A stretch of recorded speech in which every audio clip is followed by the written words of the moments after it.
Thank you for tuning in to Yanko Africa. My name is Alma. I want to thank you for tuning in on today. And if you are a subscriber to my other YouTube channel, Not Yanko Africa, I thank you for tuning in. And I also want to say thank you for the years that you guys have supported me on that channel.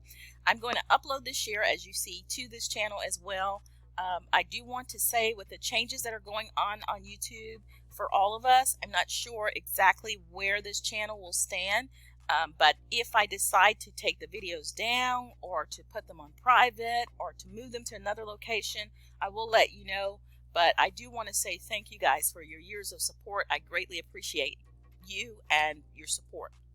For those of you who are on my Yanko Africa channel, I thank you. I thank you for the new subscribers. Those of you who have become Patreon members, thank you very much for believing in what we're doing. And Yah bless each and every one of you. All right, so today I want to try to keep this as brief as possible. I want to talk to you about some comments that a popular travel blogger by the name of Drew Binsky. I've never heard of him until recently. This is him right here, and you'll see him in this share. I do ask you guys to please listen to the end, okay, because I really want you to hear and understand what I'm saying. There's also something else I want to share with you about a woman who married a guy in Africa. She's considerably older than him. This is not anything about age differences. I would be the last person to probably tell you, lecture you on marrying someone because they're too young or they're too old or anything of that sort. I do believe that there should be some sort of standards though, and perhaps I'll discuss that in another video, but I do want to cover her subject as well. So please hang in there with me, guys, because it all has to do with comments that Drew made, okay? So I heard about Drew listening to another travel vlogger that I'm subscribed to. Prior to listening to that share uploaded by the African travel vlogger that I'm subscribed to, I had never heard of Drew, okay?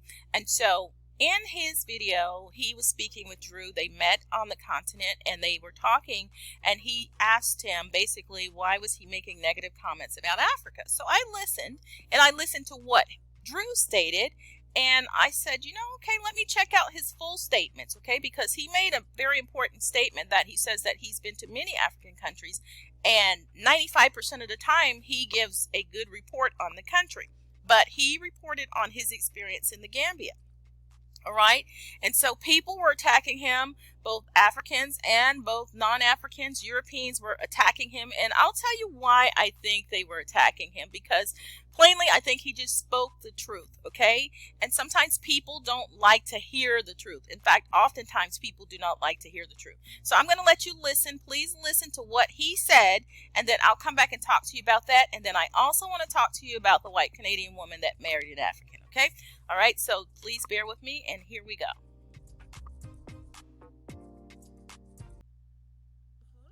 It has a lot of beautiful things, and the most important thing is peace.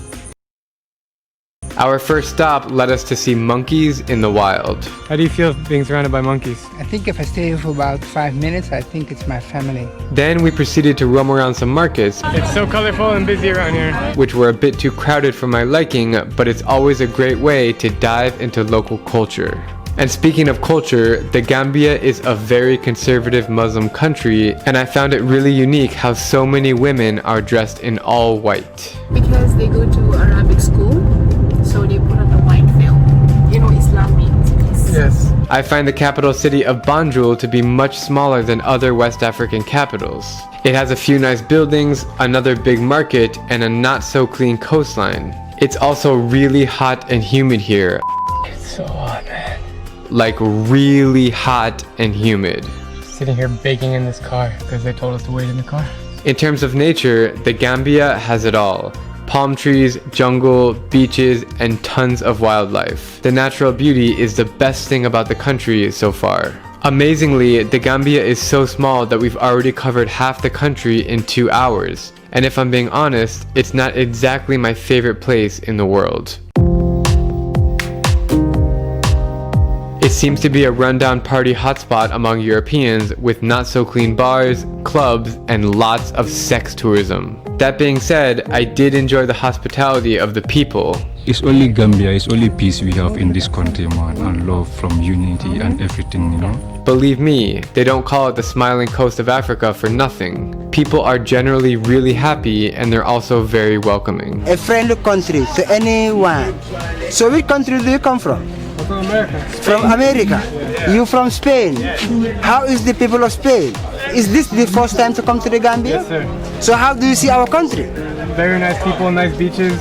Thank you very much. Thank you very much. Thank you very much. All in all, the Gambia has been a strange yet interesting place, and I don't know when I'll return. We are now exiting the Gambia, going through the Senegalese border. It's been a very interesting 2.5 days in Gambia. It's certainly not my favorite country in the world. It's a difficult life, to say the least. And one thing that I didn't really talk about in the video, but I think it's important to mention, is that there's a huge sex tourism industry here. I've seen a lot of older white European women over 65 years old, as well as men coming here for very young locals. You know, I see it in other parts of the world, in Thailand and etc., but here it's like the whole economy is pretty much built on this sex tourism. So I found it to be quite disturbing and a bit of a hindrance to let us enjoy the country. But nonetheless, we are heading onwards to Dakar right now, which I'm super excited. I've heard great things about it, and it's going to be a wonderful end to this intense West African overland journey.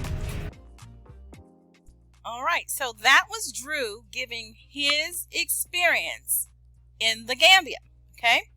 Now, he mentioned, I'll just point out some key things. He mentioned, you know, it being extremely hot. Let's start with that. He has the right to complain about the heat. He is a white man in Africa, okay? They're not really made biologically, physically, genetically, you know, the makeup of a white person. They're not heavily melanated because everyone has melanin. And so he is telling his experience with the heat. Is it okay if he complains about the heat? Okay, I think that's a legitimate complaint. Secondly, he spoke about the beaches not being very clean. Where did he lie? He showed examples of the filth on the beach. I have a friend who has a very nice hotel in Ghana. I mean, the rooms are very, very nice, and the prices are extremely affordable. But the beach is a mess. It's right on the beach, okay? And so we're working on some things, and we want to clean up that area. But listen, it's going to take months for us to clean up the beach. I mean, and to put in the things that need to be put in place to at least catch some of that stuff. And I'll talk about that later. But that's a major issue. Waste is a major issue. Where did he lie? He told the truth, okay? Third, he spoke about the sex tourism. He did not lie. It's a major problem in Africa. Sex tourism is a major problem. And I love the fact that he pointed out that it's become a part of the economy. Hotels, restaurants, I mean, just so many things, sellers, everyone is dependent upon this sex industry, if you call it, to support the economy. All right? So he did not lie. Listen, we cannot solve a problem if we cannot admit that we have a problem. And what Drew did was pointed out the problem. I think it's a social and it took social and moral integrity and courage for him to say this, okay? And I think it takes even more courage for him to keep this video up after he's gotten some heat from it. It shows social, moral fortitude, personal courage, and integrity for him to point this out, knowing that he would get some backlash, okay? So for those of you who are attacking him, please don't, okay? Or continue, because he still has the video up, and he has not lied, but I have to say what Drew said was the truth, the absolute truth, and I can say from my own personal experience. Now, I want to thank those of you who are still hanging in here with me. I want to go on to a situation with a woman who claims that she was, you know, taken advantage of by an African, okay? This woman, and you're going to see the guy that she married, okay? All right, she says that he used her, he manipulated her, you know, he took her money, all of these things. I say that he was truly looking for a Canadian visa, and it didn't work out, and he made it clear to her that he did not want to have any involvement with her after that. His actions showed it, and I'm going to let you listen to her and see what she has to say. Now, it's a 30-minute segment. We're not going to listen to all 30 minutes. I just want you to listen to her initial statements, and then if you want to go back and listen to the entire thing, you can. All right, so here we go. Thank you. So, let me just get straight to it. How did this happen? Well, first of all, let me say that I always thought of myself as a smart woman, and I've always been aware of these sorts of situations, and I never ever thought that I would be a part of this. It started back in 2017, and my friends and I were hanging out, and they were all teasing me because I was the only one that wasn't in a relationship, and I didn't want to be in a relationship. I was quite happy. And they said, no, you need to get on Tinder, and we'll find you a man. So I said, no. But one of my friends, he said, Marjorie, you always say nope. And on Tinder, they say nope when you swipe left. So I said, okay, we got down and we signed on, and we did this for several weeks. Just nope. Swiping. Nope. Yes. And then one day I seen this picture of a young man, and I went, oh, yes. Instant match. Okay. So we talked for several months, and everything was good. He said all the right things. He seemed to like the same things I did. He seemed to have the same goals as I did, same sort of dreams. So I thought I would come here to visit to make sure that, it was real and legit. And I spent 35 days. I came in September 2017, and I left in October. And I stayed with him, and it was wonderful.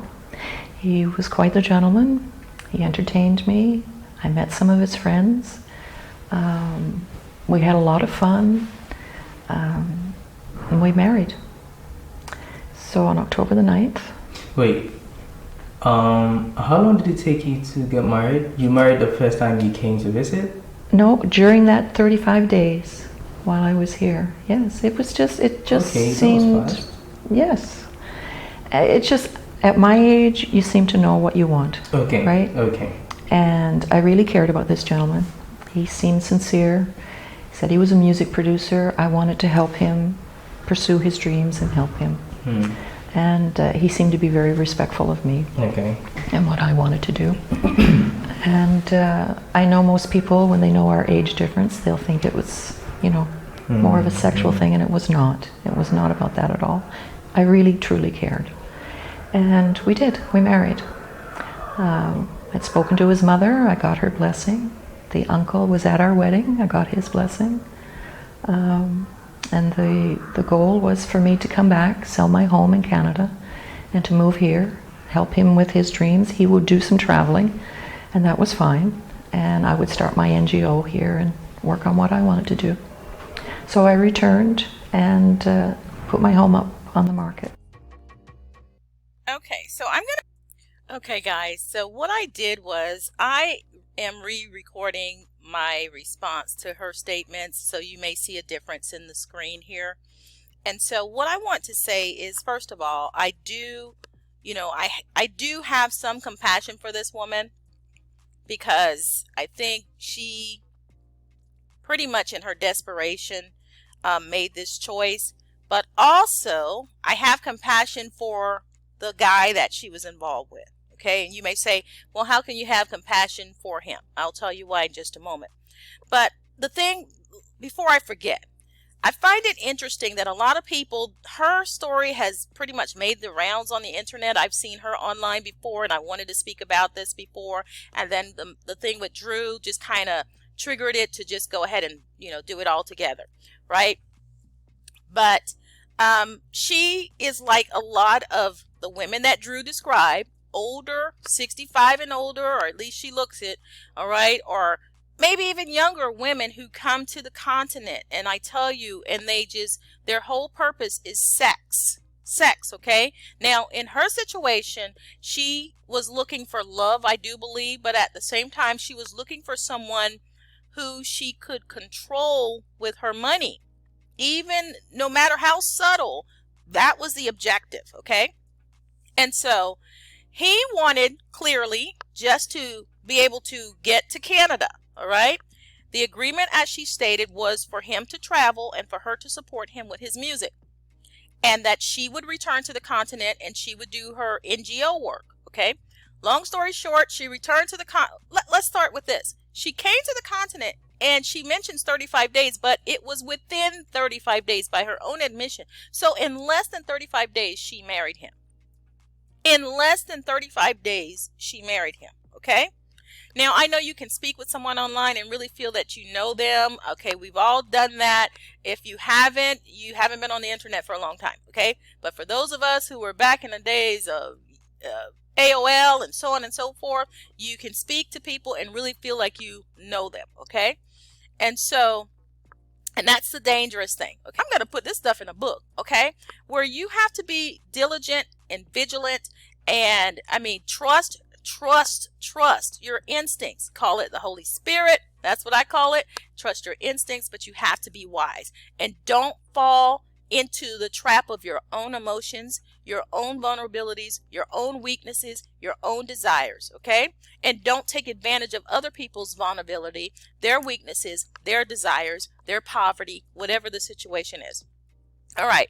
Another thing, she said she was on Tinder for months, okay, at the recommendation of her friends. Tinder, first of all, is not a place to go and look for a mate, okay? So you mean to tell me her friends didn't tell her that Tinder is not really where you want to go to find a mate, okay? Second thing or third thing, wherever it is.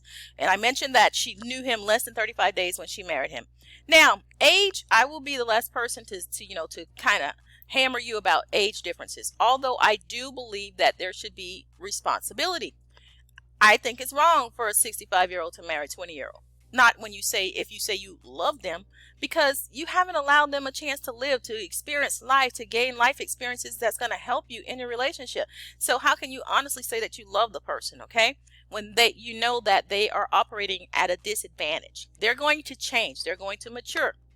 All right. And it's just selfish of someone who's 65, male or female, to marry a 20-year-old. I don't care how mature you were. I was a mature 20-year-old. Okay. I was mature. By 20 years old, I was married.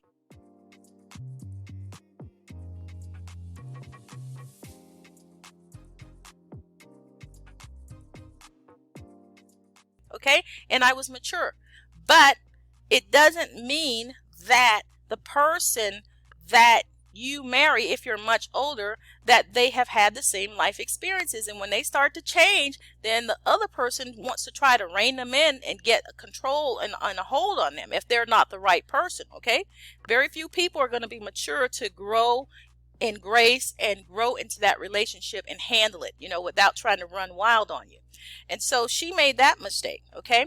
But she also, she later on says in that interview that he jujued her. I don't think he jujued her. I think they jujued each other, okay? She used her money to bewitch him, and he used, his charm and his manpower, let's put it like that, to satisfy her. And she says it's not about sex, but, marriage should have sex in it, okay? And it should be good sex. And it's clear that they had some kind of wild sex going on, because at one point she had him arrested. She had his houseboy arrested. She had his friend arrested, okay? And they tricked her about some money at another time. She came back from Canada, and the night that she got him out of jail, she said he took her to bed, if you listen to the whole interview, and that he slapped her and beat her. Now, I'm going to try not to laugh, not at what happened to her. Believe me, that's not what I'm laughing at. I have zero tolerance for abusers. But if you have ever witnessed an African slap someone, it's not a usual slap. Okay, I've seen them slap people to bring order and silence, and people just come back to their senses, honestly. Okay, and so the way she described their sexual relationship and that he was slapping her while having sex and she pretended that she liked it, at that point she lost me, because I said, no.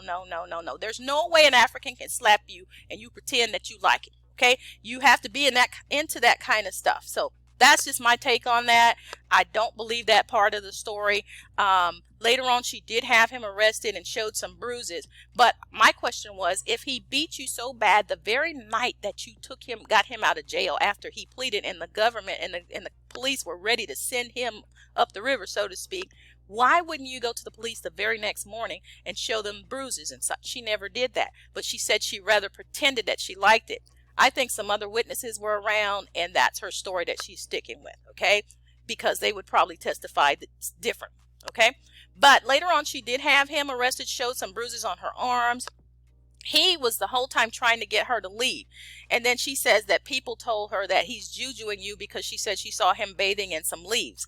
Well, If you know anything about Africa, if you lived on the continent long enough, which obviously she hadn't been there long enough, you know sometimes when people have malaria, they bathe in leaves. They'll boil the leaves, they'll bathe in the water, or they'll put all the leaves and everything in the water, okay? So I don't know what that situation was. But I do know this. If she felt that her life was in danger, she felt like all three men were after her, why would she continue to live in the house with them while he's trying to get her deported? By her own admission, she will say that he was trying to get her deported. If he was jujuing you, he's not going to get you deported. He's going to stay there and take all your money until it's gone, and then he'll try to get rid of you, okay? But he was trying to get rid of her solely because he did not want to be with her if he could not travel to Canada. And that's the fact. That's my opinion of the situation.